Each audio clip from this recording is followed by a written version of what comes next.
Welcome back, everybody. Today we're going to do an unboxing video on the front JK 1-ton axle swap truss from TMR. This is for the front Dana 60 axle, and I already went through and opened up the boxes so that we can get into a little bit easier, show you all the parts and pieces that come with this kit, and that's basically it, so we'll just get right into it.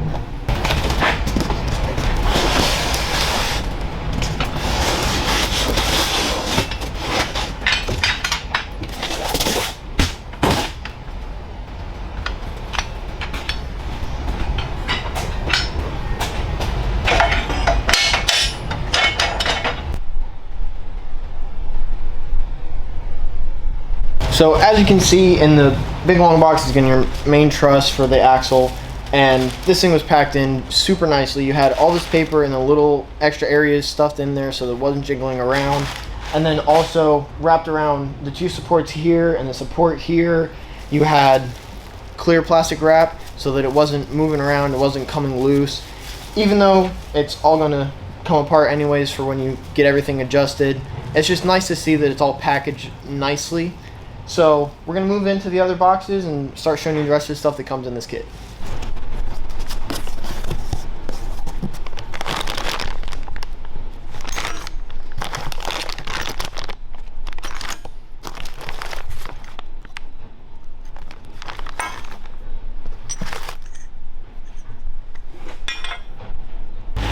So in this box over here, you're going to get your towers and your Johnny joints.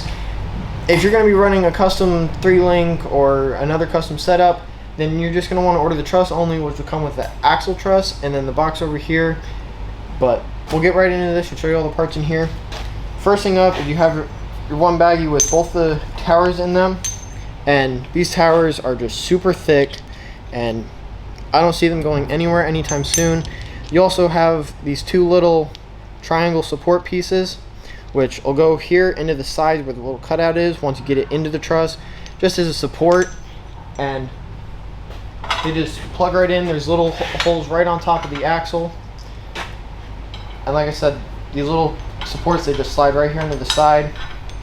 And then the other parts you have in the bag is you have the two little inside points for the actual joints where you're going to put all the pieces in to actually build the joints, and those just go right here inside of both towers.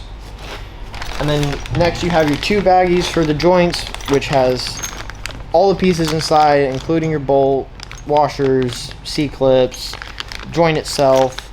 So that is what is in that box, and we're going to move on to the next one. So in this next box, you're going to get all of your brackets that you need between your spring buckets, your shock mounts, your lower control arms, your track bar. And I already went through and cut the plastic wrap and took some of the paper off to make life a little bit easier, showing you all the pieces that you get.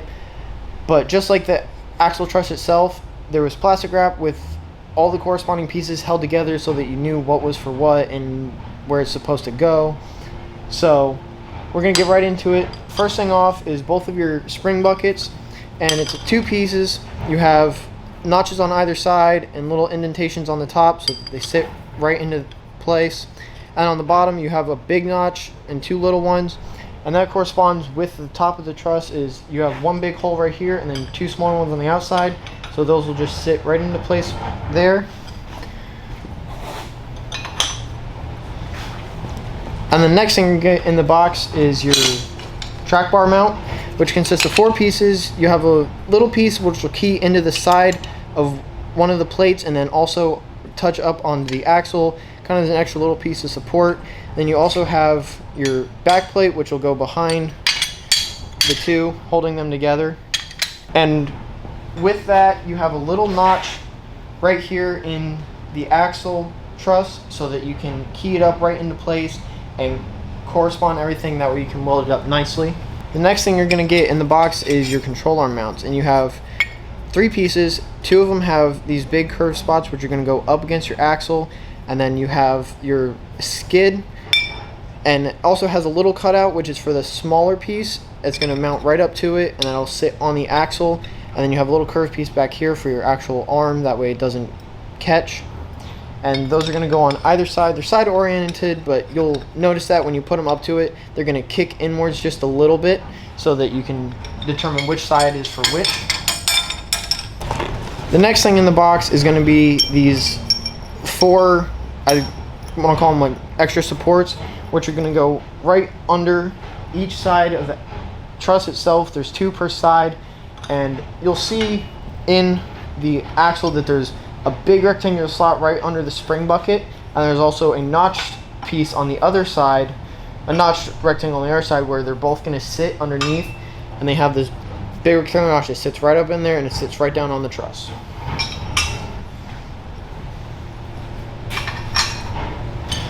So the next thing you're going to get in the box is your shock mounts, and with this you're going to get 2 brackets that come off of the axle. They both have 2 holes on either side, and that's because you're going to get one big bracket, which you have 2 of, and a small bracket, which you have 2 of, and you're just going to key them into those holes, which is going to create your shock mount. With the driver's side, you're going to have one that is going to be a little bit longer than the other. That's because when you cut off that 2 inches of cast, that's going to go up to the tube, and this is going to go on the back side of the cast. But once you get it all mounted up, it's going to look just like this, and it will fit in nicely, and that's where your shock is going to go. And with the passenger side, your brackets are going to be exactly the same size as each other because you're not cutting anything off, so they're just going to butt right up against it. And last but not least in the box is you have your 2 sway bar tabs, and simple and straightforward. You're just going to weld them straight to the axle where you need to so that you can connect your sway bar nicely. If you're not going to run sway bars, then you don't have to connect them, but that is all up to you. So that is basically on what you're going to get in this kit from TMR for the front Dana 60 when doing a 1-ton swap into your JK.